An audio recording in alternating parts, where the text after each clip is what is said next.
Hello students, आज इस session में हम करेंगे reproductive system of Herdmania. Herdmania एक हर्माफ्रोडाइट और बाइसेक्सुअल एनिमल है, जिसका मतलब होता है कि एक ही ऑर्गेनिज्म के अंदर दोनों सेक्स प्रेजेंट होंगे, दोनों ऑर्गन प्रेजेंट होंगे, मेल और फीमेल ऑर्गन। प्रोटोगाइनस कंडीशन है, इसका मतलब कि ओवरी पहले मैच्योर हो जाएगी as compare to male organ, इसलिए इनमें सेल्फ फर्टिलाइजेशन नहीं हो पाती। गोनैड्स, दो लार्ज गोनैड प्रेजेंट होते हैं मेंटल कैविटी में। फर्स्ट जो लेफ्ट गोनैड है वो लूप ऑफ द इंटेस्टाइन में है, और जो राइट गोनैड है वो डोर्सल है, हार्ट के डोर्सल साइड में प्रेजेंट है। Each gonad is about 3 × 1 centimetre, जो इसका साइज है 3 × 1 सेंटीमीटर है। एक गोनैड 10 to 25 लोब से बना होता है। ये लोब्स 2 रोज में अरेंज होती हैं।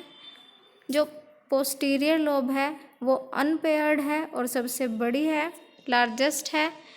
Each lobe has outer reddish testicular part which produce sperm and inner pinkish ovarian part having ovum. तो जो आउटर साइड पे हमने इसमें दोनों पार्ट को ग्रीन और ब्लू से शो किया है, तो जो स्पर्म टेस्टिकुलर पार्ट है उसे हमने ग्रीन से शो किया है, और जो ओवेरियन पार्ट है उसे ब्लू से शो किया है।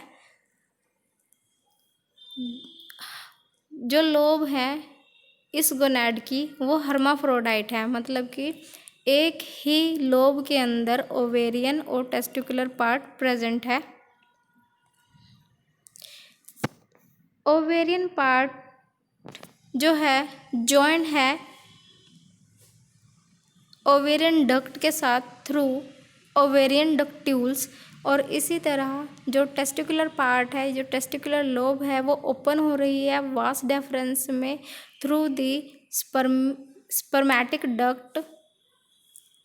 ओविडक्ट एंड वास डेफरेंस दोनों पैरेलल है एक दूसरे के और ओपन होते हैं in their respective aperture named oviducal aperture and spermiducal aperture.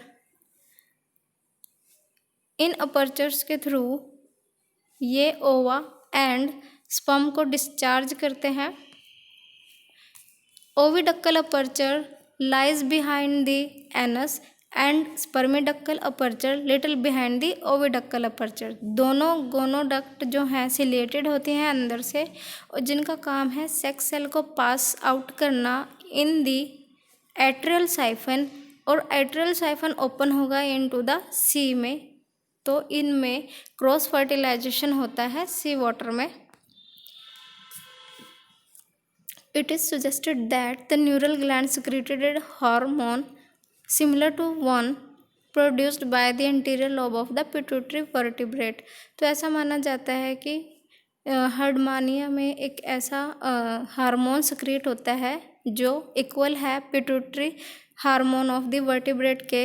ये हार्मोन क्या करता है, ब्रेन को इन्फ्लुएंस करता है, जिससे कि गोनाड स्टिमुलेट होंगे और गैमेट प्रोड्यूस करेंगे, रिलीज करेंगे वाटर में। तो इस तरह से एनिमल्स जो आपस में क्लोज एक दूसरे के कांटेक्ट में आते हैं वो एक ही टाइम पे स्पॉन करेंगे, सो दैट जो क्रॉस फर्टिलाइजेशन है वो एंश्योर होगी। नेक्स्ट है sperm. Mature spermatozoon about 4 mm in length. तो जो मैच्योर स्पर्मेटोजोन होगा वो 4 mm होगा लेंथ में। हर एक जो स्पर्म है उसमें ओवॉइड हेड प्रेजेंट होगा, जिसमें कि लॉन्ग बीक शेप एक्रोजोम, एक मिडल पीस और एक लॉन्ग टेल होगी। तो 3 टाइप के स्पर्म प्रेजेंट होते हैं हर्डमानिया में। फर्स्ट में बीक और हेड इक्वल लेंथ की होती है। सेकंड टाइप में जो बीक है वो लॉन्गर होगी नेक से, 3 टाइम लॉन्गर है नेक से, और जो थर्ड टाइप है उसमें बीक 3 टाइम शॉर्टर होगी as compare to neck. Next है ओवम।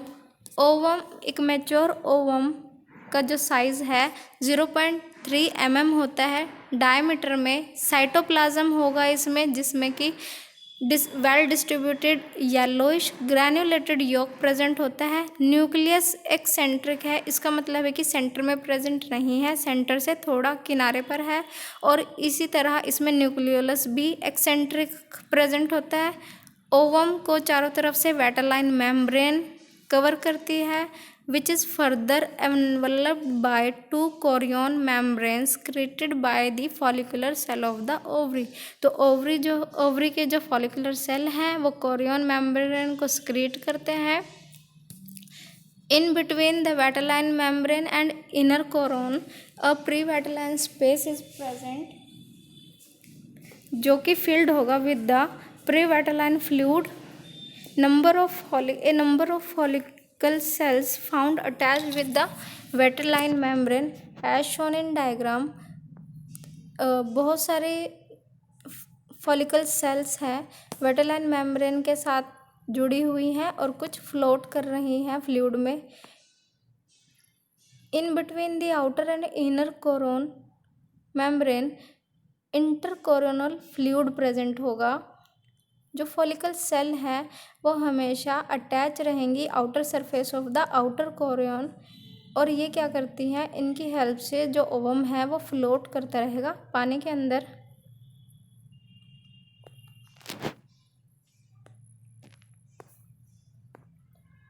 नेक्स्ट है फर्टिलाइजेशन।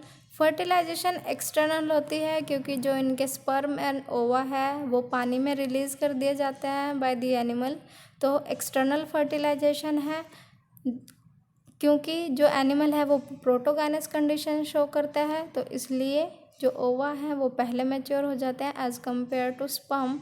सो हमेशा इनमें क्रॉस फर्टिलाइजेशन ही होती है। स्टूडेंट, ये टॉपिक ख़त्म हुआ है रिप्रोडक्टिव सिस्टम का। तो आई होप ये आपको अच्छे से समझ में आया होगा। Thank you.